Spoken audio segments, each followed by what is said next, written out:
Tjena, Otto här. Idag ska vi prata Biovica som har rapporterat Q3. Nu rapporterar ju de flesta bolagen sina Q4 och årets summering. Men Biovica har brutit räkenskapsår. Så det här handlar om 2 månader under 2024, november, december och januari 2025. Häng med!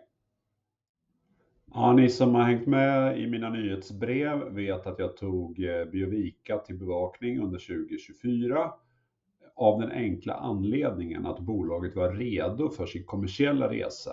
Alltså de har en färdig produkt som ska börja införsäljas i vården.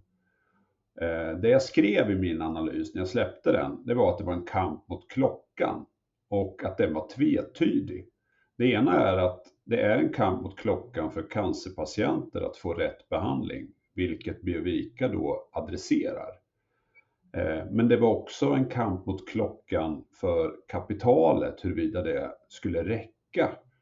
Och en situation där bolaget hela tiden kämpar med kapitalanskaffning och lägre värdering, vilket jag också har lyft som en stor risk. Så hur ser det ut i de frågorna? Ja, låt oss klicka in på hemsidan där jag visualiserar det här. Har du inte signat upp för nyhetsbrevet så gör det, så missar du inte något av mina senaste analyser. Men vi går in på portfölj och så klickar vi in på Biovica. Och där kan vi gå direkt ner till en summering av försäljningsutvecklingen över tid. Men framförallt då den här kassan. De gula staplarna, det är alltså kassan över tid. Bolaget har kapitaliserats vid flera tillfällen och det har lett till stor utspädning. Och det har också lett till att kursen har fallit till riktigt låga nivåer historiskt sett. Och nu börjar ju då kassan att sina på nytt och det bekräftades i rapporten att det kommer att behövas ytterligare kapital innan bolaget når positivt kassaflöde. Det vi ser är att de här blåa staplarna, om man ser dem för att de är små, så är det alltså intäkterna som borde öka i en betydligt högre takt och en snabbare takt än vad vi ser här, och för att det här ska gå ihop sig. Däremot så ser man de här röda staplarna, vilket då är kostnader och rörelseresultat, där det är en dyr verksamhet i relation till intäkter. Så att det kostar på att driva den här försäljningen. Så att tittar vi på omsättningen för 12 månader rullande så är det visserligen en tillväxt, men den är ju väldigt modest. Vi pratar alltså om 8 miljoner i helårsomsättning i nuläget. Och tittar vi på intäkter då från tester i vården, som för ett år sedan så indikerade man att man var väldigt positiva från bolagets sida och sa att nu när vi har kommit ut i vården på sjukhus i USA så kommer de här testerna att börja ge effekt. Och man pratade faktiskt om en förväntan på en exponentiell tillväxt i antalet tester i vården. Nu, de här gula staplarna här, de indikerar antalet tester som används i vården. Och den är ju knappt ens linjär, den här utvecklingen, utan den börjar ju till och med plana ut. De här ljusblåa staplarna, det var min prognos som jag satte för att se huruvida jag skulle vara investerad eller inte. Och redan i Q1, Q2 så har jag fått revidera min prognos. Och nu såg vi i Q3 att det är ju knappt någon ökning på antalet tester som används i vården. Så att det här flyger ju inte riktigt än.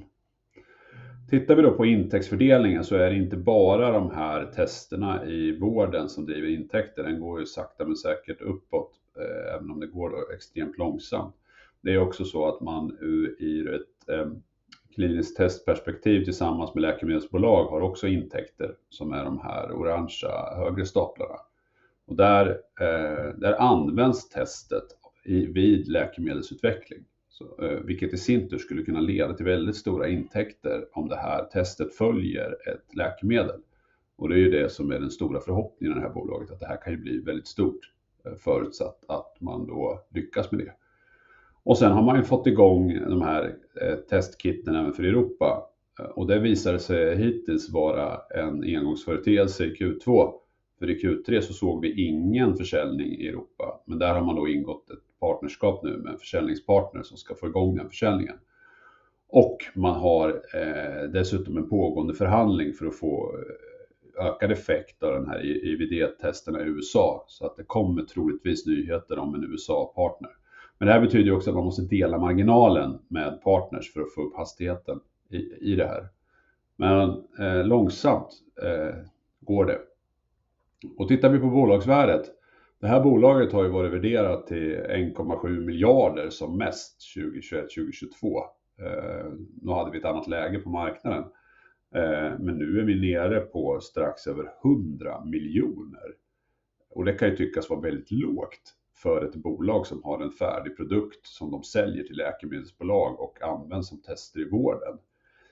Men det är ju ett problem när man ska anskaffa kapital, för det straffar ju befintliga aktieägare något oerhört. De som inte täcker sin andel och är fortsatt väljer att investera i det här bolaget har ju sett värdet på sina aktier gå ner betydligt. Och det som hände i samband med rapport, det var också att Pareto sänkte sin riktkurs från över 3 kronor till 1 krona och 10 öre. Så att, ja, inte roligt i relation till att vara befintlig aktieägare. Så vad betyder det här framåt då? Ja, jag gör som jag brukar. Jag går in i rapporten och så tittar jag på vd-orden. Och en snabbscreening av den säger att det är en positiv utveckling av försäljningen. De har tecknat ett av sina viktigaste avtal i bolagets historia, vilket är med en vård- och försäkringsjätte som ska ge intäkter framåt. För att man har mer än 10 miljoner försäkrade amerikaner i det här systemet. Man säger vidare att man har betydande order för att stötta läkemedelsbolagen som jag var inne på. Där uppgår orderstocken mot läkemedelsbolagen till 25 miljoner kronor, vilket är en fördubbling mot vad man hade innan.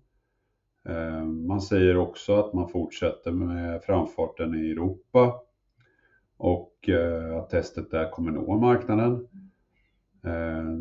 Ja, man skriver vidare att intresset för testet har ökat i samband med att man har varit på en stor medtech-konferens och träffat intressenter.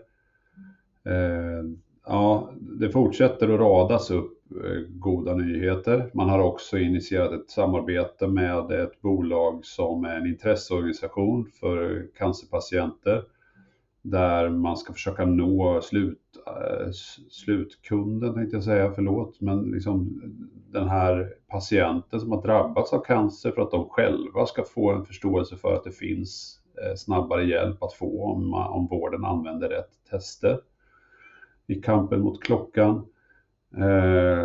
Och man pratar i slutändan om den här finansiella positionen. Så att vd-orden är ju väldigt positiva. Men kursen totalrasade ju på rapportdagen, och då tänkte jag gå in lite på min analys av just det då.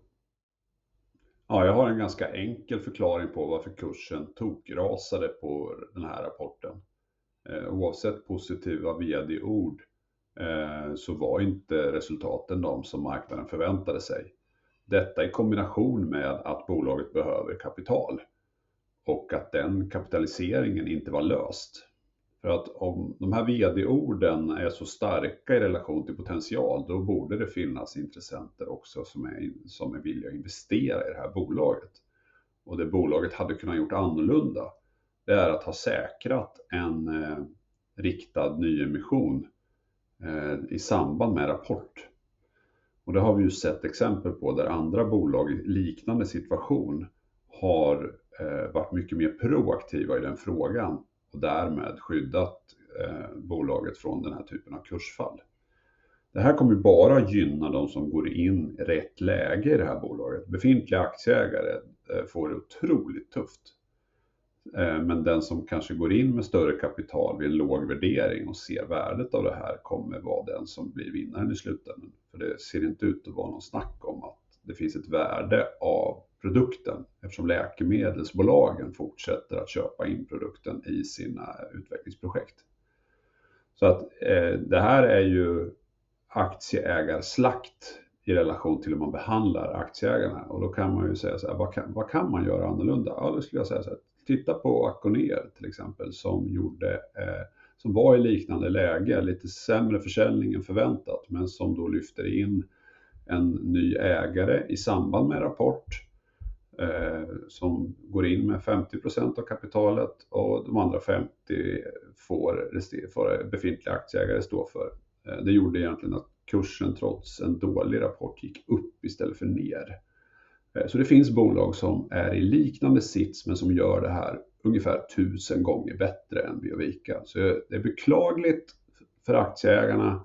Det är riktigt dåligt skött om det nu är så här stor potential att inte attrahera investerare på den nivån. Så att det är min slutsats. Ja, nu ger ju inte jag några rekommendationer, men jag delar ju hur jag tänker. Och det jag tänkte var att eftersom det här med kapitalet inte var löst och vi inte hade speciellt många goda nyheter att gå på, så hade jag minskat min exponering i Biovica redan innan rapport. För jag vågade helt enkelt inte ligga exponerad med risk för det som nu skedde. Jag har ju skrivit i min analys om och om igen att den här kampen mot klockan är tvetydig. Tyvärr fick jag rätt. Min stora fråga är när ska man gå in igen? Jag kommer att göra så att jag fortsätter bevakningen av Biovica. Men jag kommer i nuläget inte att investera i Biovica. Utan jag kommer vänta på att det finns kapital. Och sen om det är så att jag missar en nyhet på att ett stort avtal går i lås, så tror jag att det finns en möjlighet att vara med på den här resan ändå. Därför att med den här värderingen vi har nu och med den potential det här bolaget besitter, så kan man kliva på det här tåget senare och vara med på en jättefin resa. Men man får ju förstå då att utspädningen kan bli en utmaning framåt, och då är det för mig inte värt att ta den risken. Det är så jag tänker i alla fall. Ja, det konkluderar Biovica för idag. På återseende.